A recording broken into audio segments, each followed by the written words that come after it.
Alright, how's everybody doing? This is the Comic Samurai. I want to welcome you to my next video, and tonight we're going to be continuing my series on deaths in comic books. Now, I'm looking at these in alphabetical order, so let's go ahead and jump right in.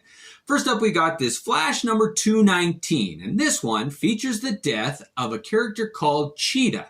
And it's not the one pictured on the cover. She's actually one that killed the older version of the original Cheetah. Next up, we got the Flash number 222, and this one features the death of a major Flash villain named The Top, and he is frozen by Captain Cold and then shattered.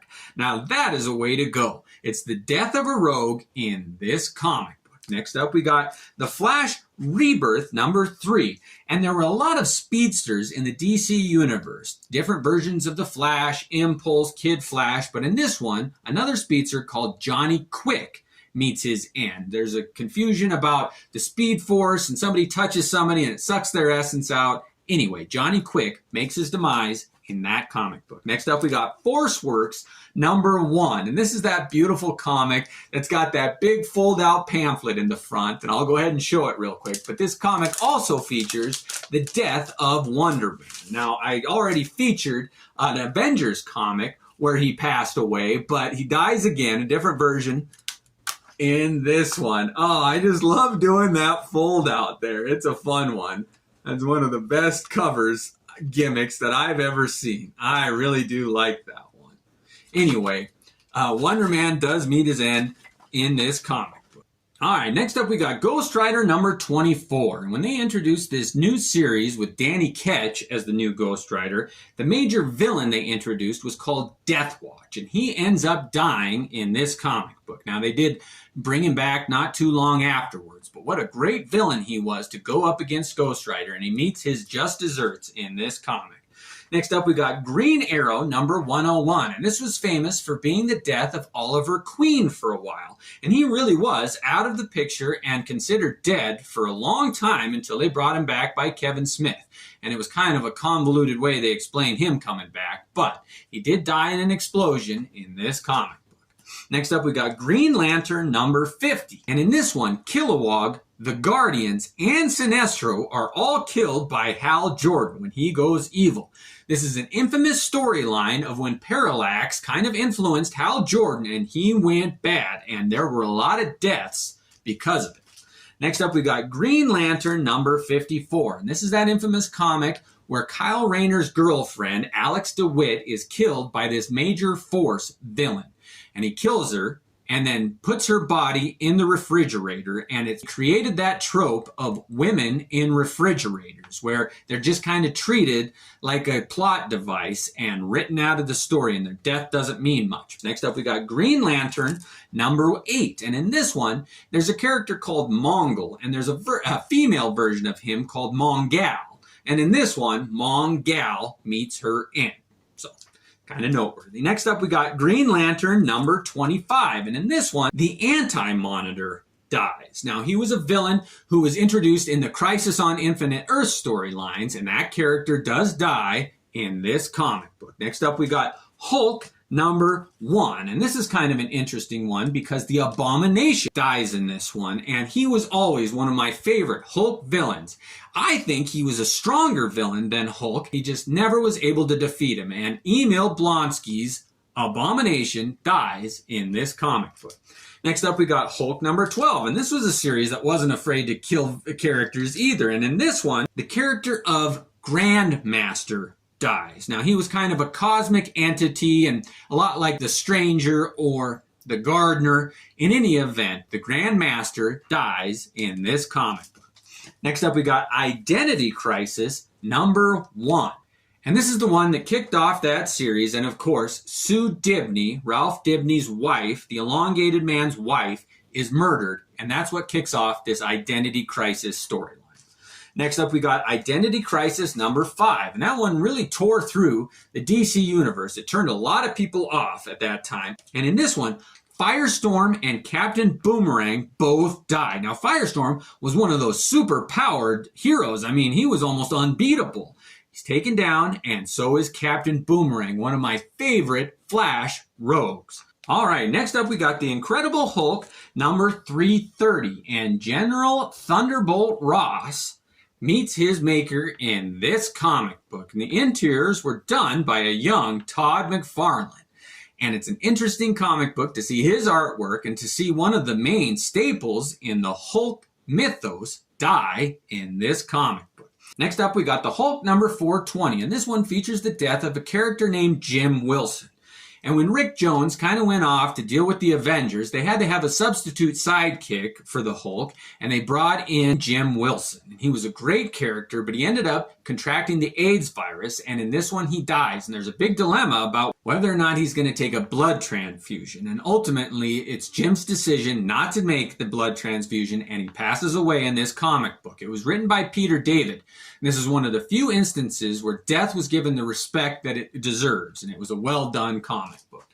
Next up, we got the Incredible Hulk number 466, and this one features the death of Betty Ross. Now, she was always been Bruce's love interest, and she passes away in this comic book. She ends up coming back pretty quickly, but she was presented to be dead in that one. Next up, we got Infinite Crisis number 1. And this is another one of those crisis storylines that does involve the death of a lot of characters. And some notable ones in this first one are the original Ratcatcher, some Freedom Fighters, which were a group of superheroes, and among them was the Human Bomb, who was one of those quirky superheroes. It seems like one that would have been invented by Eric Larson. He likes those type of heroes. Next up, we got Infinite Crisis number 5. And this continues the trope of killing off characters in a big crisis. And in this one, Lois Lane from Earth 2 dies. The original Superman's wife at this point, Lois Lane, dies in this comic book. Next up, we got Infinite Crisis number 6. And in this one,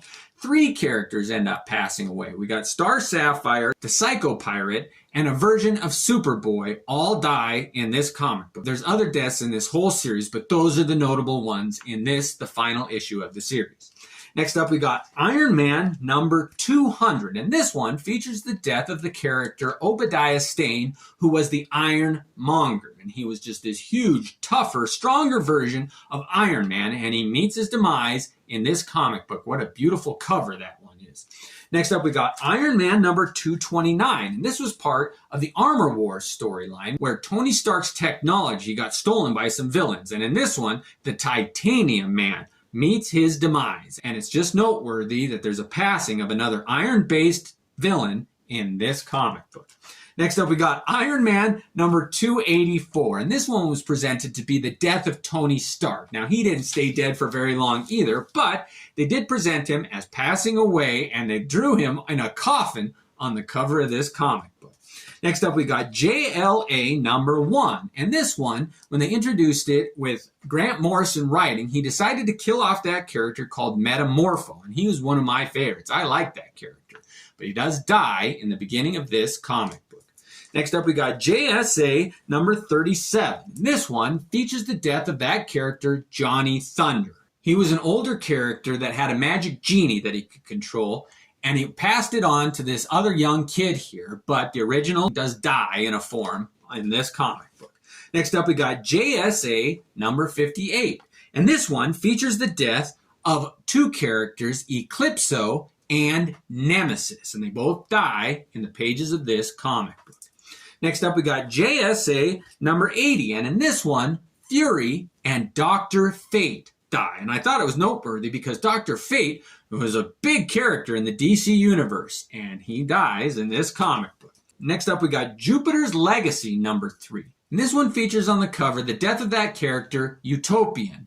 Now, his real name was Sheldon Sampson, but he passes away in this comic. Next up, we got Justice League of America, number 171. This is an interesting one because it was the actual death of an original hero named Mr. Terrific. Now, there was an updated version that they brought out later, but the original Mr. Terrific passes away in this comic book. Next up, we got Justice League Cry for Justice number 3. And in this one, some characters die, including Clayface and some members of the Global Guardians, including one called the Tasmanian Devil. And I always thought that was an interesting name for a character in the DC universe, but they die in that issue.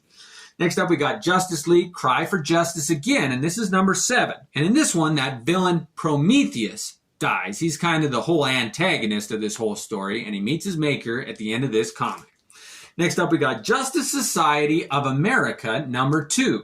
And in this one, Mr. America dies. He was an older superhero, and he meets his maker in the beginning of this comic book. Next up, we got Justice Society of America #15. And this one features the death of a character called Gog. He was kind of introduced in that Kingdom Come universe, but he met his demise in this comic book. Next up, we got Legends #3. And this was a John Byrne story that kind of reintroduced a lot of the heroes when he took over and kind of revamped the DC universe after Crisis. And in this one, Blockbuster dies. He was a villain that was pretty prominent in the Silver Age, but Blockbuster dies in this comic book, and it's a pretty good death scene. Next up, we got Marvel 2-in-1 Annual 2. And in this comic book, it's known for being one of the deaths of Thanos. And this is the one where he's turned to stone. It's kind of an iconic image of him frozen in granite. Next up, we got Marvel 2-in-1 #54. And as you would guess by the title, Deathlock passes away in the pages of this comic book. It's always interesting to see which characters they teamed up with Ben Grimm, the Thing. But in this one, the guy they teamed up with him dies.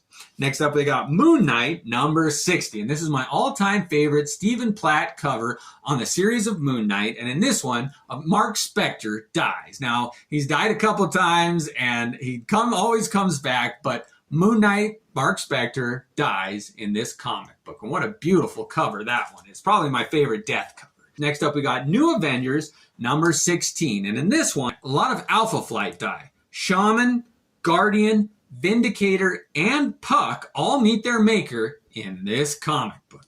Next up, we got The New Mutants #95. And this one was done by Rob Liefeld, but it features the death of that new mutant named Warlock. Now, he was one of my favorites, kind of a shapeshifter like Plastic Man or Mr. Impossible.